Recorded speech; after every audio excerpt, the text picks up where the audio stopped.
അയ്യങ്കാളി തൊഴിലുറപ്പ് പദ്ധതിയിൽ പെരിന്തൽമണ്ണ നഗരസഭയ്ക്ക് 2 കോടി അനുവദിച്ചതായി നഗരസഭാ ചെയർമാൻ പി ഷാജി അറിയിച്ചു. നേരത്തെ നടപ്പുവർഷത്തെ ബജറ്റിൽ 35 ലക്ഷം രൂപ അനുവദിച്ചിരുന്നു.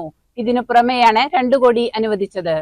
ജൂബിലി റോഡ് ടാറിംഗ് നിലവിലെ ഭരണസമിതിയുടെ കാലാവധി പൂർത്തിയാക്കുന്നതിന് മുൻപ് നടത്തും. ഇതിന്റെ ഭാഗമായി റോഡിലേക്ക് ഇറങ്ങി നിൽക്കുന്ന വൈദ്യുതി പോസ്റ്റുകൾ മാറ്റി സ്ഥാപിക്കാൻ 17 ലക്ഷം രൂപ അനുവദിക്കും. രാമൻചാടി കുടിവെള്ള പദ്ധതി ഈ മാസം അവസാനം ഉദ്ഘാടനം ചെയ്യുമെന്നും അറിയിച്ചു.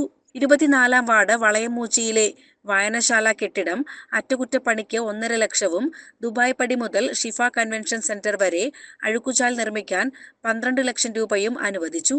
നഗരസഭ 14-ാം വാർഡ് പാതായ്ക്കര മനപ്പടി ചട്ടിപ്പാറയ്ക്കു സമീപം അനക്സിം വില്ലേജ് റെസിഡൻസ് ഏരിയയിലെ മഴവെള്ളക്കെട്ട് തടയാനുള്ള പ്രവൃത്തികൾക്ക് 8.5 ലക്ഷം രൂപയും അനുവദിച്ചു. ഫുട്ബോൾ ടൂർണമെന്റ് നടത്തിപ്പിന് നെഹ്റു സ്റ്റേഡിയം വിട്ടുകിട്ടാൻ ഖാദറലി ക്ലബ്ബും പ്രീമിയർ ക്ലബ്ബും കത്തു നൽകിയ സാഹചര്യത്തിൽ ഇരു കൂട്ടരുമായി 10-ന് ചെയർമാന്റെ ഓഫീസിൽ സംയുക്ത ചർച്ച നടത്താനും തീരുമാനിച്ചു.